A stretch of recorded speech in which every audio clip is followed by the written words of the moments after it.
Thank you. Thank you all very much. It's a privilege to be here with you this afternoon. I've been asked to talk to you today about my personal experiences during my time in Iraq. My personal experiences with Iran's destabilizing influence in Iraq and with the MEK.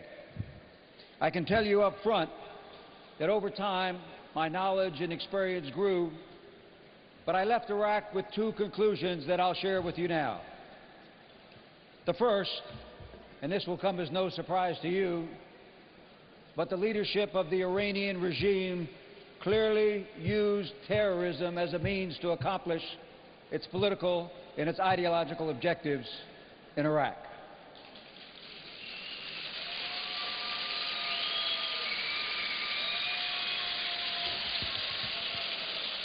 And secondly, I can tell you that as a commander that lost men and women in Iraq, the Iranian regime's role in training and equipping the Shia militia played a significant role in extending the sectarian violence that engulfed the Baghdad area in 2006 and 2007 and is directly responsible for the killing of hundreds of Americans and thousands of Iraqis.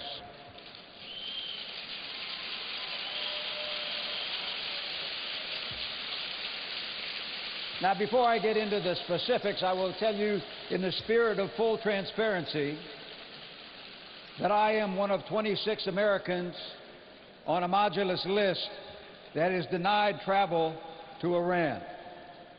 And I can tell you that is one list I am not anxious to be taken off of.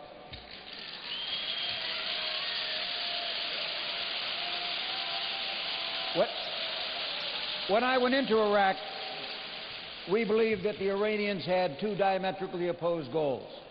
One, they wanted a friendly Iraqi government installed, and two, they wanted the U.S. government to fail in its efforts to establish a democratic government inside of Iraq that respected the human rights of all Iraqis.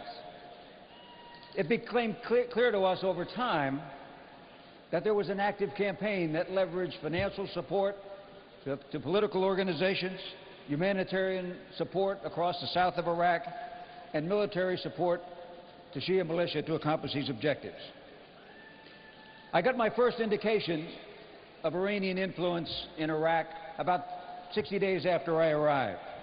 Some of you will recall that in the summer of 2004, coalition and Iraqi forces mounted a significant operation to break the stranglehold of the Saudist militia on the important Iraqi town of Najaf. We succeeded. And in our review of our actions, we found something that we almost lost in the heat of battle. We found an intercept from a Quds Force operative transmitting directly from the Imam Ali Shrine to Tehran, reporting on the battle. Now, while that was my first indication, it was just the beginning of what became a harbinger of things to come. Our knowledge of what the Iranians were up to grew over time, over the next 18 months, as the Iraqis elected a parliament, developed and ratified a constitution, and elected a government based on that constitution. And throughout that period, we continued to follow their actions, to train and equip the security forces, and to influence the political process in Iraq, to include the selection of two Iraqi prime ministers. I will tell you that I didn't grasp the full extent of Iranian activity until after the bombing of the Al-Askari Mosque in February of 2006. Around that time, we began to see some troubling trends. First was that we found a new and very lethal improvised explosive device. And I will tell you, without getting technical, it was clear to us that parts of the IED had to be manufactured precisely. And tools for that didn't exist in Iraq. It could only come from Iran. We had to work our way through the intelligence business. It's one thing to know that Iran is providing material and training It's quite another to find the people that are conducting that provision of materiel and training in a city of 8 million people in a country of 27 million people. To do that, we set up an intelligence cell that focused on nothing but determining the impact of malign Iranian influence in Iraq. We also made sure that the new government of Iraq clearly understood what Iran was up to. And in the summer of 2006, the Prime Minister of Iraq, the ambassador to Iraq, and I briefed the Prime Minister of Iraq, Prime Minister Maliki. And we told him what the Iranians were doing. We told him about the weapons and ammunition. We told him about the training. We told him about the Quds Force present. He got the message.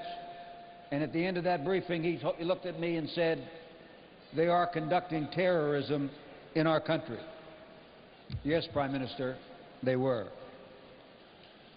Our suspicions were confirmed that December.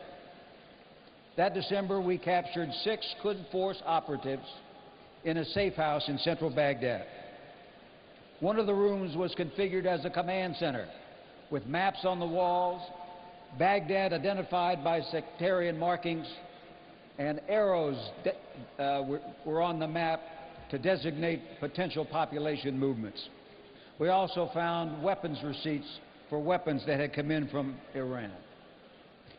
4 of those individuals had diplomatic credentials identifying them as an element of the Iranian state. 2 did not, and we continue to hold them as we finished our evaluation.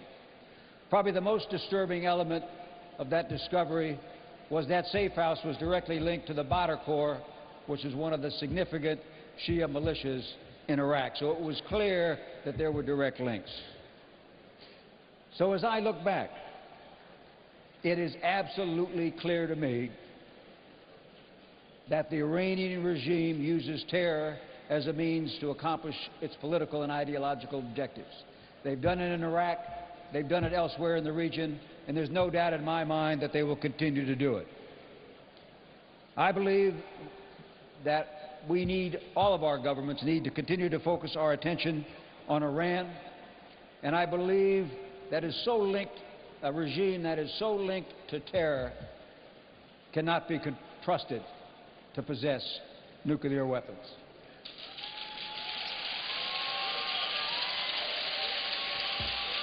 Now, if I could, I'll close with just a few words about my dealings with the MEK. I got to Iraq in July 2004, just as the time that the MEK were receiving their protected status. I will tell you, we closely monitored the activities there at Camp Ashraf because we felt very strongly that we needed to honor the agreement that had been made by my predecessor to protect the MEK there at Camp Ashraf. We set up a system where we did weekly reviews. And my 3 generals who led those reviews for me are probably familiar to some of you. General Miller, General Brandenburg, and General Gardner. They briefed me weekly on goings-on at Camp Ashraf. Never in any of those briefings was I informed of any adverse activity by the MEK. In fact, close cooperation was all that we ever received. And so from that perspective,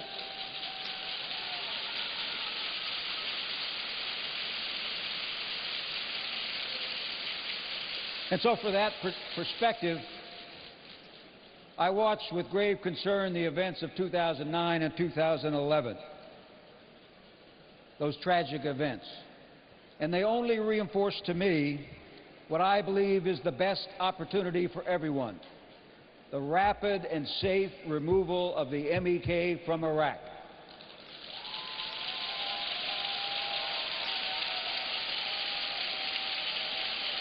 And I can tell you that I firmly believe that the best way to facilitate this is the removal of the MEK from the list of terrorist organizations. Thank you all very much.